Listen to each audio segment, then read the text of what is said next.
Querida comunidad de San José, querido Padre Carlos, siento no poder acompañarlos personalmente, pero voy a tratar de hacer un aporte a esta experiencia maravillosa que he tenido de participar del sínodo de la sinodalidad. Decimos sinodalidad en tres sentidos diferentes. Primero, cuando hablamos de espiritualidad sinodal, hablamos de sinodalidad. Esto va a responder a la primera parte del documento final, el corazón de la sinodalidad. La sinodalidad es una actitud, es una espiritualidad, es un estilo de vida que el Papa Francisco nos decía que él quería para la Iglesia del tercer milenio. Un estilo, una espiritualidad. En segundo lugar, decimos sinodal cuando hablamos de los procesos sinodales. Los procesos sinodales que son el discernimiento, la toma de decisiones, la transparencia, de esto vamos a hablar un poquito después, son aquellas cosas concretas que ayudan a procesar esta actitud sinodal y a hacerla práctica, a hacerla concreta. Los procesos, la toma de decisiones y la transparencia. Y finalmente decimos sínodo al evento concreto de la reunión de obispos. En este caso fue un sínodo totalmente atípico. Había 443 personas, de las cuales 368 eran con voz y voto. Dentro de las 368, solo 272 eran obispos, el resto laicos, religiosos, religiosas. Había 54 mujeres en el sínodo. Y un grupo importante de observadores de otros credos y también de observadores canonistas que habían ido para ver un poco, dado los cambios que iba a provocar el sínodo, cómo ir pensando en la adaptación del Código de Derecho Canónico a las nuevas situaciones. Algunas cosas que querría marcarles del ambiente del sínodo. Una de ellas es la oración. El sínodo fue un acontecimiento de oración. Teníamos la oración continuamente, la invocación al Espíritu Santo. El sínodo se inauguró con un retiro espiritual. Y a ese grupo que formamos en el retiro, al terminar el evento sinodal, volvimos nosotros al mismo grupo para poder compartir lo que habíamos concluido en ese mes. Es decir, la actitud de oración al Espíritu Santo estuvo constantemente presente. Este intento de escuchar al Espíritu a través de los demás fue una clave del sínodo. La segunda parte, en el 2024, empezó con una celebración penitencial, porque el sínodo concluyó que para la sinodalidad, para vivir la sinodalidad, había que convertirse. Exigía una profunda conversión personal y comunitaria. No es fácil. Iniciamos un camino extraordinario para la Iglesia, prometedor para la Iglesia, pero no es fácil. Yo hablaba con un observador evangélico al final del sínodo y él me decía, la Iglesia, lo que pasa es que al perder fieles en muchas comunidades, necesita volver sobre sí misma para que todos participen, para que todos, me decía él, se pongan la misma camiseta y puedan trabajar por la Iglesia. Así lo veía un evangélico. Dicho con palabras muy sencillas, me pareció que tenía bastante razón. Este intento de dar participación a todos, para que todos puedan sentir y experimentar la Iglesia como propia. Fue un tema que rondó continuamente el pensamiento del sínodo. Otro aspecto importantísimo fue el acontecimiento, yo diría, de la guerra, ¿no? El 7 de octubre del 23, cuando estalla el atentado de Hamas en Israel. Allí yo diría que la realidad, lo que pasaba afuera, estuvo muy presente en el sínodo. En el caso concreto de la guerra, algunos obispos tuvieron que viajar, tuvieron que irse, y recuerdo las palabras de algunos porque pertenecían a las zonas aledañas al conflicto. Y esta presencia de la realidad aparece reflejada en el número 2 del documento final, donde dice, les leo esto que me parece importante: nuestra mirada al Señor no nos aparta de los dramas de la historia, sino que abre nuestros ojos para reconocer el sufrimiento que nos rodea y nos penetra. Los rostros de los niños aterrorizados por la guerra, el llanto de las madres, los sueños rotos de tantos jóvenes, los refugiados que afrontan viajes terribles, las víctimas del cambio climático y de la injusticia social.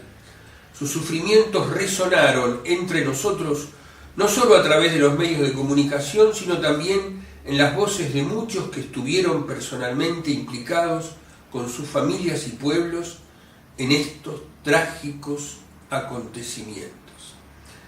En los días que llevamos reunidos en esta asamblea, demasiadas guerras han seguido causando muerte y destrucción, deseo de venganza y pérdida de la conciencia.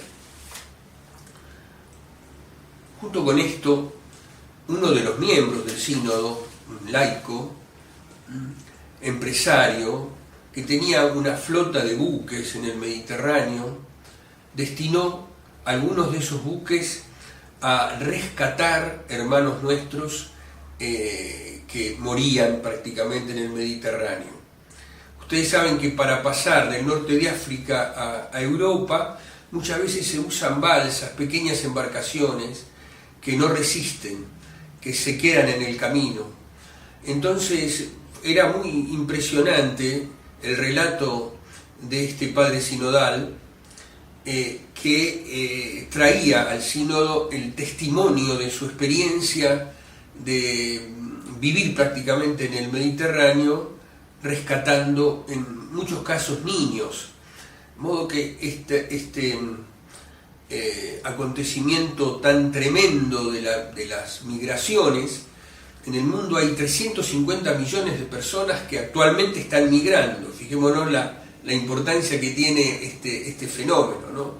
Bueno, la presencia de este laico tan comprometido con el Evangelio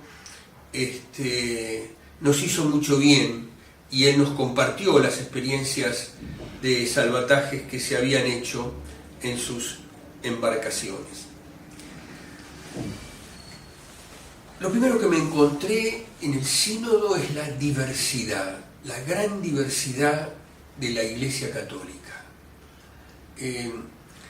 Una cosa es la presencia africana, la presencia de las iglesias africanas, por poner un ejemplo, uno de cuyos problemas pastorales es la poligamia, cosa que para nosotros es absolutamente, está fuera de nuestra cultura, digamos. Ellos están preocupados por cómo reciben o no en la iglesia a estas familias compuestas por un varón y 2, 3 u otras mujeres con niños de distintas mujeres que además reciben un trato diferente, un trato social diferente, la primera mujer de la segunda. Es un gran problema para el Evangelio esto, ¿no? Y ellos lo transmitieron así. En nosotros, como un contraste, la pastoral, por ejemplo, la pastoral de los homosexuales, que fue un tema que estuvo presente en el sínodo, que marca otra preocupación diferente. Les pongo estos ejemplos para que ustedes vean las enormes diferencias culturales. Me impresionaron mucho las jóvenes iglesias de Asia en contextos musulmanes. Me causó mucha gracia que cuando en una de las mesas en las que yo estaba, un sacerdote español hablaba del problema en España con la práctica de la fe, con la práctica, la cantidad de gente que no iba a misa. Entonces este obispo, que era obispo de una localidad que estaba en el norte de África, Rabat, decía que en su diócesis no existía este problema porque todos eran católicos prácticos. Claro, ser católico siendo minoría, exige un compromiso, y minoría en un contexto musulmán exige un compromiso total. Entonces este obispo decía: yo no tengo gente que no va a misa, gente que no viene a la catequesis, gente que no frecuenta los sacramentos. Son iglesias que han tenido mártires, son iglesias jóvenes, y yo diría una gran sorpresa para el que viene de Occidente. Estas son de las maravillosas dones de nuestra Iglesia Católica, ¿no? Bueno, junto con la diversidad cultural, les diría, también existe una diversidad de momentos en la vida de las personas y en la vida de las comunidades. Esto fue ilustrado muy bien por el padre Radcliffe, hoy cardenal Radcliffe, dominico, que fue como el padre espiritual del sínodo, ¿no? El sínodo tuvo dos padres espirituales, yo diría, ¿no? El padre Radcliffe, que predicó los retiros y daba las charlas espirituales junto con una religiosa benedictina, que no me acuerdo el nombre en este momento, también muy profunda, que comentaba los salmos y la escritura. María Angelina se llamaba. El padre Radcliffe, ilustrando el encuentro con Jesús resucitado de María Magdalena, de Pedro y de Juan, en una excelente meditación, nos decía cómo era tan distinto el encuentro de cada uno de los tres, porque estaban viviendo momentos diferentes. Una cosa es María Magdalena, que extraña la cotidianidad de Jesús, por eso lo quiere tocar, llora, no lo puede encontrar. Otra cosa es Pedro, que tiene la carga de su pecado, de su negación. El modo de querer encontrarse con Jesús iba a ser diferente. Otra cosa es Juan, el joven apóstol, con sus ilusiones, con su fe. Entonces también el sínodo significa respetar momentos personales diferentes, lo que se suma a la gran diversidad cultural. Frente a toda esta diversidad, la unidad de la Iglesia, la comunión en la Iglesia, que se vio claramente cuando tocamos el tema de la Iglesia y de la misión. Volvimos a la definición del concilio, que la toma de San Cipriano. La Iglesia es un pueblo unido, pero no con cualquier unidad, sino con la unidad del Padre, del Hijo y del Espíritu Santo, apoyada en la Trinidad. Tenemos una unidad y tenemos una comunión que es trinitaria. Y el sujeto de la misión es todo el pueblo de Dios. Revisamos ese concepto de pueblo. No es como lo pensamos nosotros o lo sentimos nosotros a veces, como un concepto gregario, un concepto de multitud amorfa que se deja conducir de cualquier manera, con cualquier caudillo. No, el concepto de pueblo de Dios supone una relación profunda entre sus miembros, una relación íntima entre sus miembros. Y aquí yo querría detenerme un poquito. Si es el pueblo de Dios el sujeto de la misión, aquellos miembros del pueblo de Dios que son los más pobres, como lo va a explicar muy bien el documento final en el número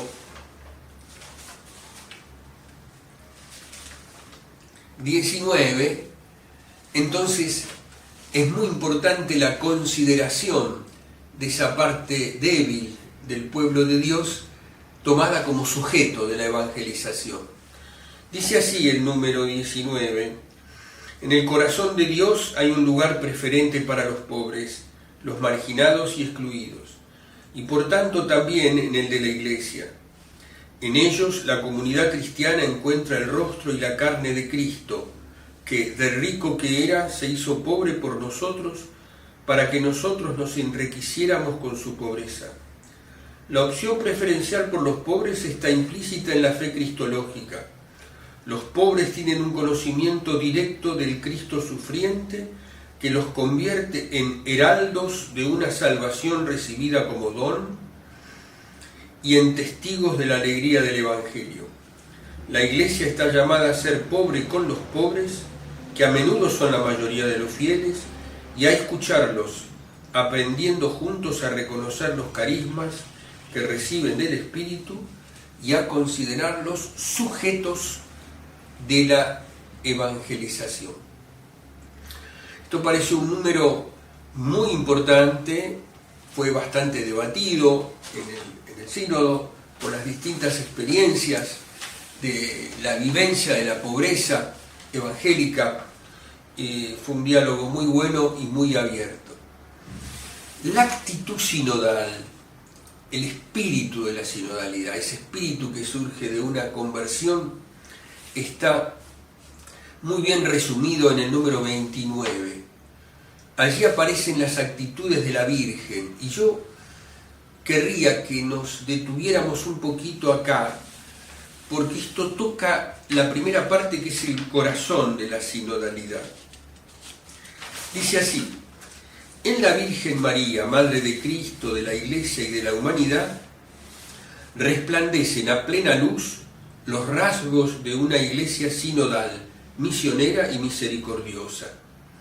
Ella es, en efecto, la figura de la Iglesia que, fijémonos ahora en los verbos que usa, escucha, ora, medita, dialoga, acompaña, discierne, decide y actúa. Si nosotros tomamos estos verbos ejemplares en María, nosotros ahondamos en este corazón de la sinodalidad.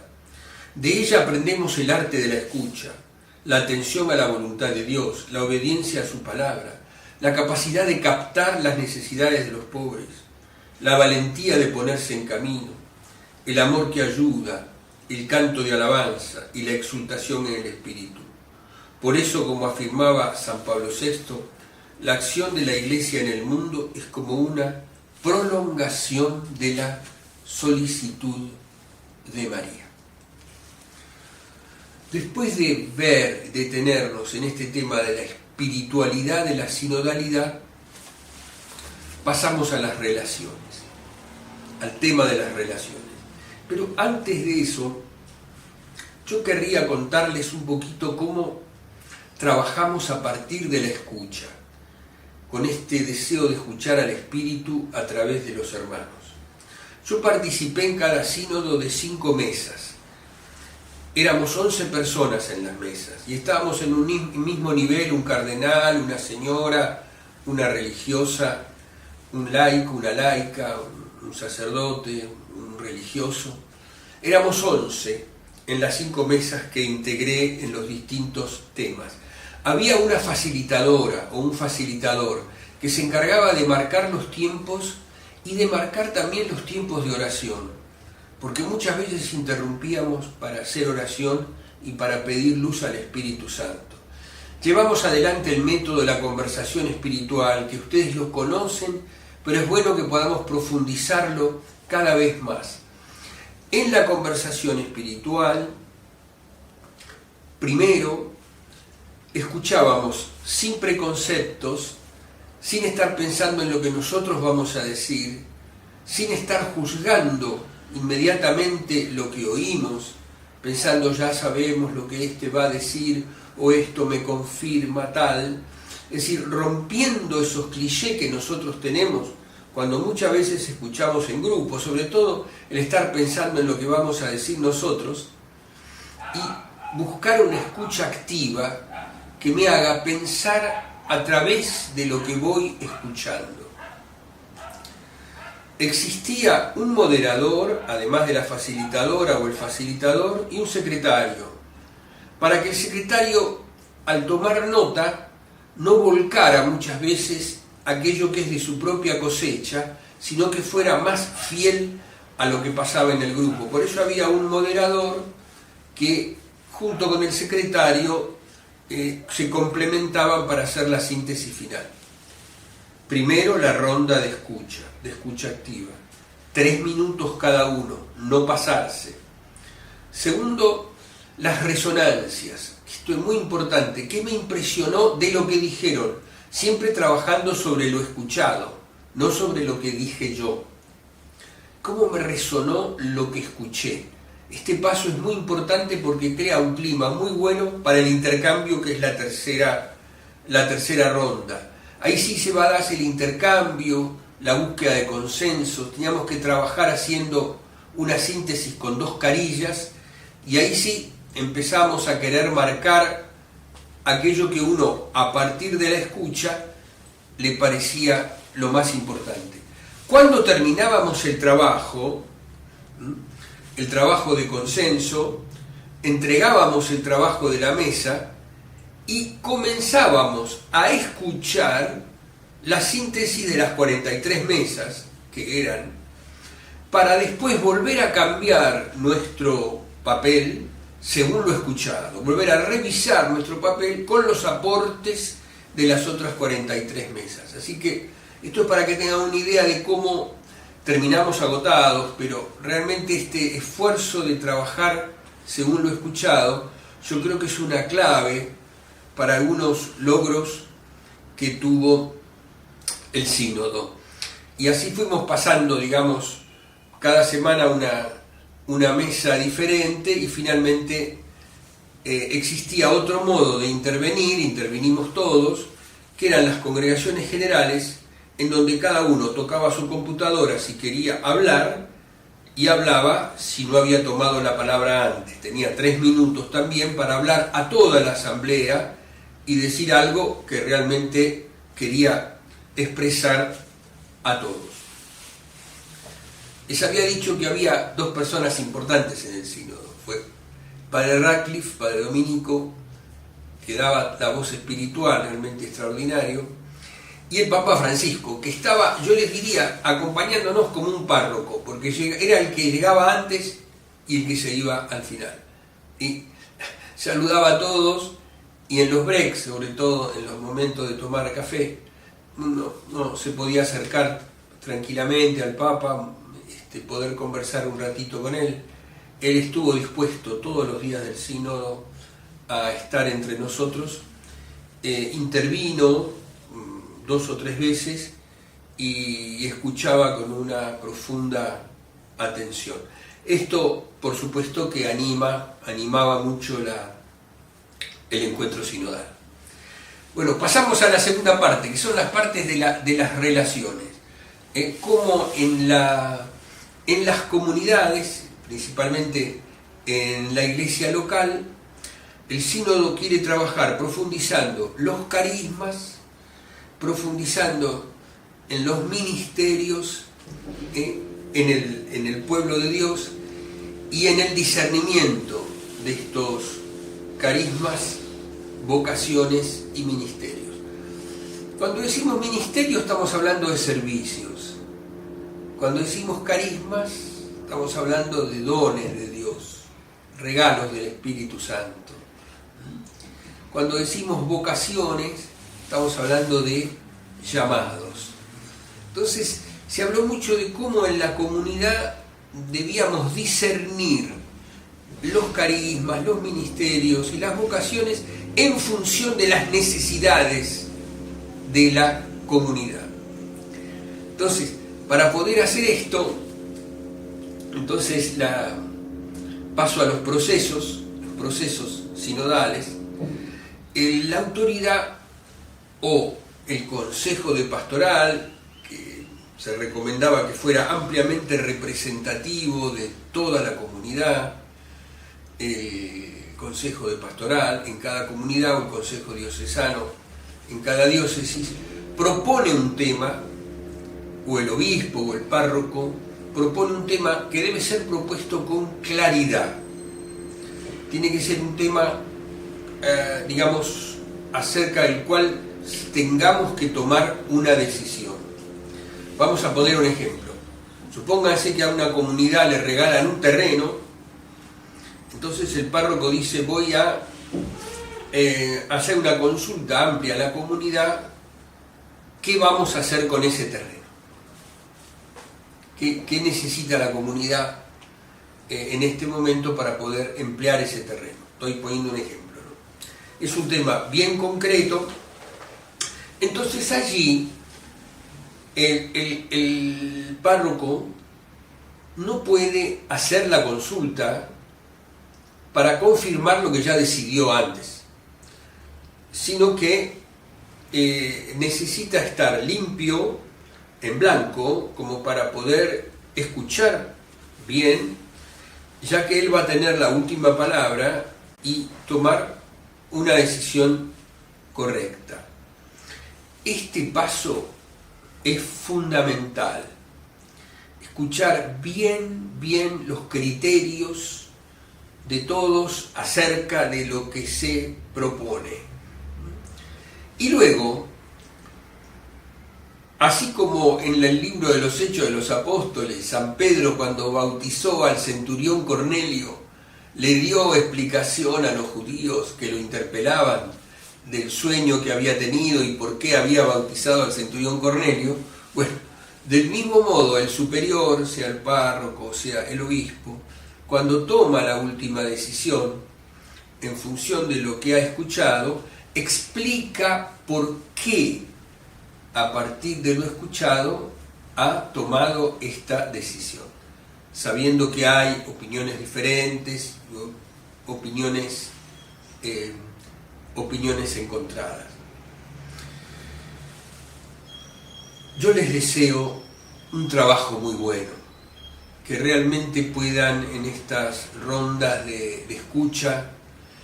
El sínodo habló muchísimo de la escucha y de lo esencial de la escucha. Yo diría de lo que es una escucha activa, de lo que es una escucha capaz de escuchar lo que está detrás de las palabras también, y no solamente lo expresado en palabras, de una escucha que se parezca también a como una madre escucha a un hijo, que lo adivina y sabe qué le está pasando, ¿no?